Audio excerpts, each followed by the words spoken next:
오늘은 선을 행하다가 낙심하지 말라 하는 제목의 말씀을 나누겠습니다.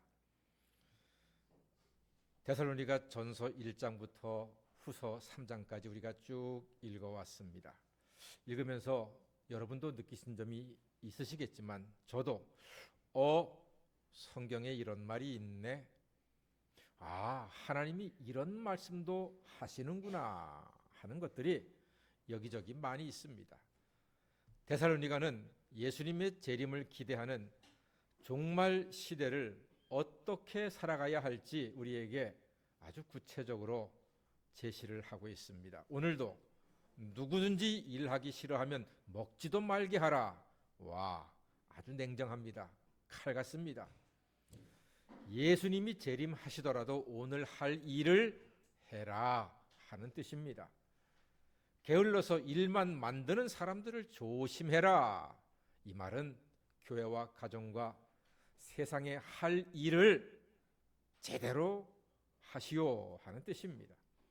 조용히 일하여 자기 양식을 먹으라 이렇게 말합니다. 소란스럽게 하지 말고 일용할 양식에 감사하며 사세요 라는 뜻이 담겨져 있습니다. 그리고 오늘 또 선을 행하다가 낙심하지 말라 그랬습니다. 사실 세상에는 낙심하는 일들이 참 많습니다. 자기의 계획대로 일이 안 되잖아요. 사람이 낙심이 됩니다. 누군가 나를 비판하잖아요. 낙심이 됩니다. 나는 한다고 하는데 나를 비판해. 그럼 다 내려놓고 싶을 때가 있다니까요. 어느 날 병원에 갔더니 건강에 큰 문제가 생겼다. 그러면 사람 마음이 무너집니다. 낙심이 됩니다. 칭찬을 받고 싶은데 칭찬을 안 해. 그러면 또 마음이 낙심이 되는 거예요. 우리 사람이 강한 것 같지만 약해요. 생각보다 약한 게 사람의 마음입니다. 사람이 기대를 많이 할수록 낙심도 커지는 법입니다. 기대를 한다는 것은 마음이 올라갑니다. 10층, 20층, 30층 높이 올라가요. 근데 이 기대를 충족하지 못했을 때 낙심은 높이 올라간 만큼 뚝 떨어지게 되어 있습니다. 기대가 클수록 실망도 낙심도 큰 것입니다.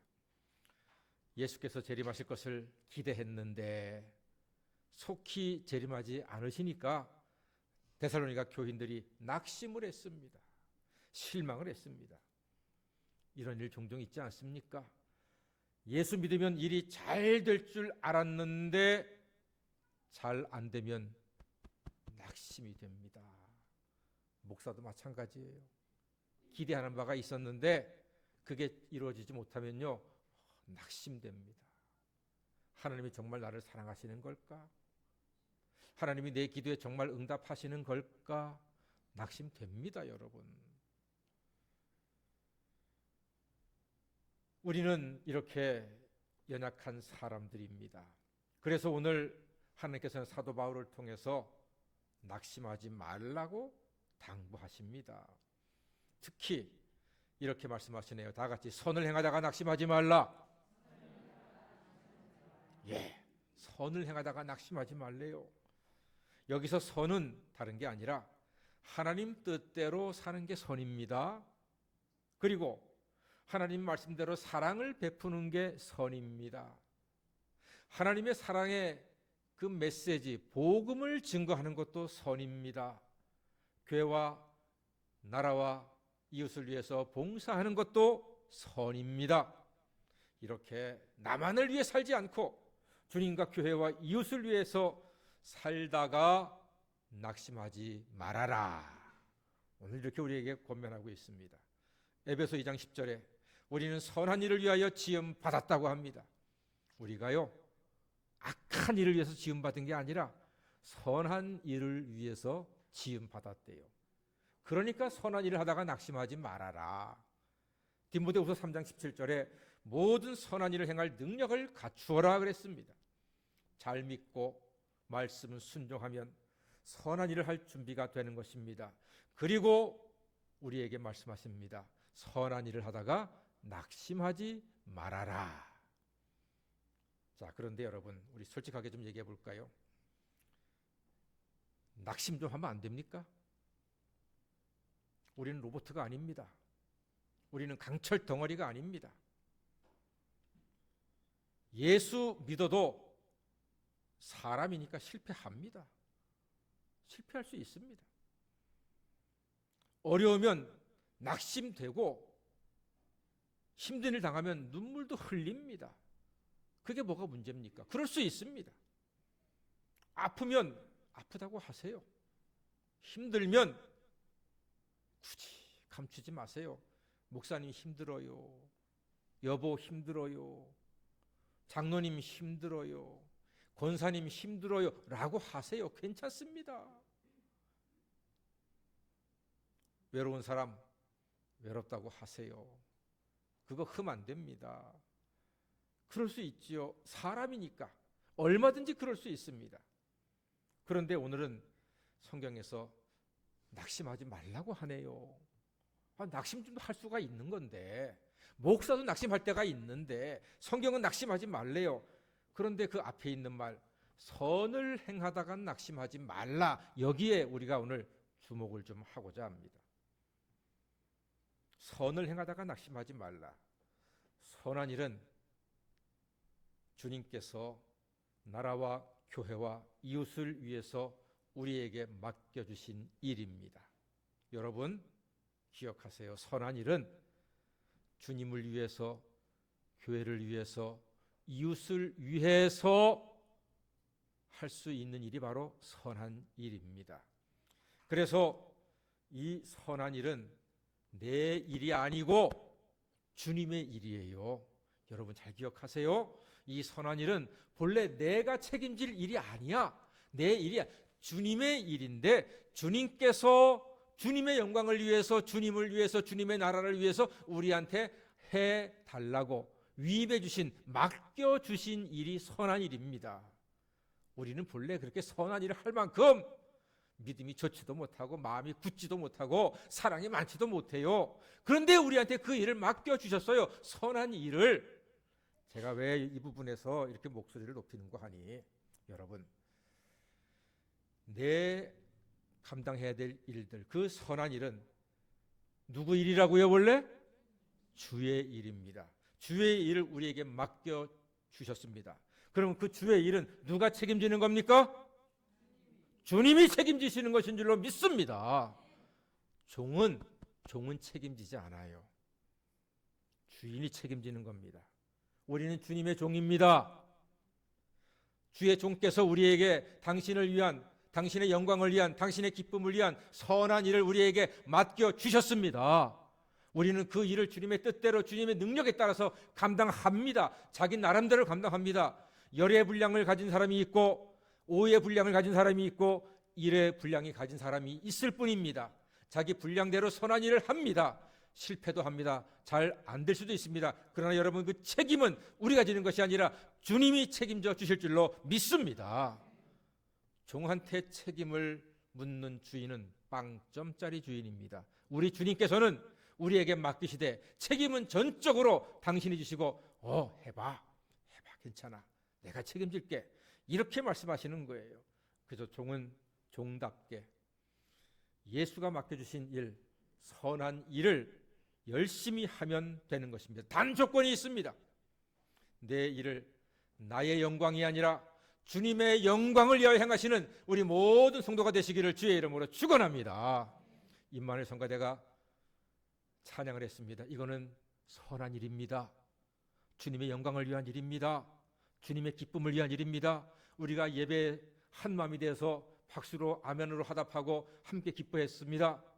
그런데 성가대원이 역시 나야, 내가 없으면 성가대가 안 돼.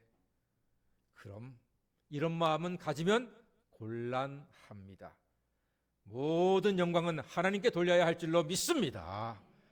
그게 선한 일을 맡은 종의 자세입니다. 맡기고 낙심하지 마십시오. 선을 행하다가 낙심하지 말라고 분명히 말씀하셨습니다. 맡기고 낙심하지 않을 때 열매가 있다고 성경이 말합니다. 갈라디아 6장 9절에 선을 행하되 낙심하지 말지니 포기하지 아니하면 때가 이름에 거두게 될 줄로 믿습니다. 사랑하는 여러분, 인생에서 내 뜻대로 되지 않는 일이 있어도 낙심하지 말고 포기하지 마시기 바랍니다. 집에 전기가 나갔다고 냉장고 코드 뽑아버리면 안 됩니다. 집에 있는 가전제품 가운데 1년 365일 항상 꽂혀 있어야 할 가전제품이 있으니 그 이름은 냉장고입니다. 냉장고는 1년 365일 사시사철 항상 꽂혀 있어야 합니다. 혹시라도 전기가 나갔다고 빼두시면 안 됩니다. 요즘은 기술이 좋아가지고요, 전기가 나가도 금방금방 수리해서 몇 시간이면 또 전기가 들어오니까 항상 냉장고는 꽂아 놔야 하는 것입니다. 그래야지만 음식물이 상하지 않고 우리가 건강하게 일상의 삶을 누릴 수가 있습니다. 사랑하는 여러분, 힘들고 안 되고 어려운 일이 있어도 코드는 뽑지 마시기 바랍니다. 포기하지 마시기 바랍니다. 선을 행하되 낙심하지 말지니 포기하지 아니하면, 코드를 뽑지 아니하면 때가 이름에 거두게 될 줄로 믿습니다. 요셉은 정말 불쌍한 청년 아닙니까? 너무너무 불쌍한 청년이 요셉이에요. 형들이 미워했어요. 얼만큼 미워했어요? 죽이고 싶을 만큼 미워했어요, 형들이. 그러나 차마 죽이지 못하고 애굽에 팔아버렸잖아요. 노예로, 색동저고리 입던 사랑받던 아들이 노예로 팔려갔습니다. 그리고 남의 집에서 종노릇합니다. 근데 너무너무 잘해. 너무너무 잘해. 그 집 주인이 가정 총무로 삼았네. 얼굴도 잘생기고 말도 잘하고 똑똑하고 정직한 그 집 여주인이 보고 그만 우리 같이 놀자 유혹을 했습니다만 뿌리쳤습니다. 뿌리쳤을 때 성폭행범으로 누명을 뒤집어쓰고 감옥에 들어갔습니다. 기가 막힐 노릇 아닙니까?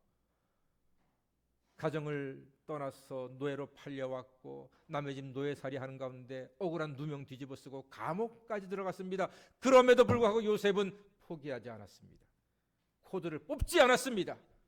끝까지 하나님을 경외하였고 하나님의 영광을 가리지 아니하였고 하나님의 뜻에 따라서 하나님을 의지하고 하나님을 바라볼 때에 그가 왕의 꿈을 해석을 해서 애굽의 총리가 되고 나라를 살리고 자기 가문을 살리는 엄청난 결실을 거두게 된 줄로 믿습니다. 코드를 뽑지 않았습니다. 아무리 힘들어도 억울한 누명을 뒤집어 쓰고 감옥에 가서라도 코드를 뽑지 않았습니다. 포기하지 않았습니다. 하나님을 끝까지 믿고 의지했더니 하나님께서 그를 도와주셨습니다. 사랑하는 여러분, 우리가 억울한들 요셉처럼 억울하겠습니까? 힘들고 어려운 순간들이 분명히 있을 것입니다. 그때마다 코드를 뽑지 마시고 포기하지 마시고 끝까지 예수 그리스도 그의 이름을 붙잡고 믿음으로 기도하는 하나님의 사람 되시기를 주의 이름으로 축원합니다. 최근에 영화 파묘를 봤습니다. 혹시 파묘 보신 분 손 들어 보실까요? 예, 우리나라 국민이 아닌가요? 우리나라 5명 중에 1명이 넘게 본 영화인데 우리는 몇 사람 안 되네요. 아마 창피해서 안 들으신. 자, 영화 파묘 봤는데 메시지는 간단합니다. 내용은 한 집안이 있는데 우환이 너무 많이 사람이 죽어나가고 병들고 막 그러니까 무당이 몇 자리 잘못 써서 그런겨 그거 파묘해서 다시 화장하고 다시 몇 자리 다시 해야 돼. 무당을 불러가지고 구슬하면서 파묘합니다. 이장을 하기 위해서. 그러다가 관 뚜껑이 어떻게 욕심 많은 사람에 의해서 열리게 돼가지고 거기서 일본 귀신이 나와가지고 엄청나게 해코지하고 못된 일을 하고 돌아다니는 거예요. 일본 귀신이. 근데 마지막에 일본 귀신이 제압을 당합니다.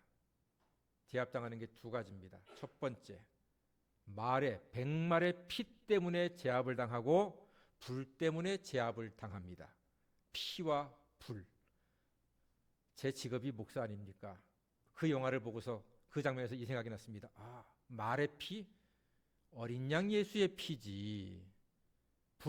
불하면 성령의 불이지. 할렐루야. 이거 제가 직업병입니까? 직업병이라고 생각하셔도 괜찮습니다.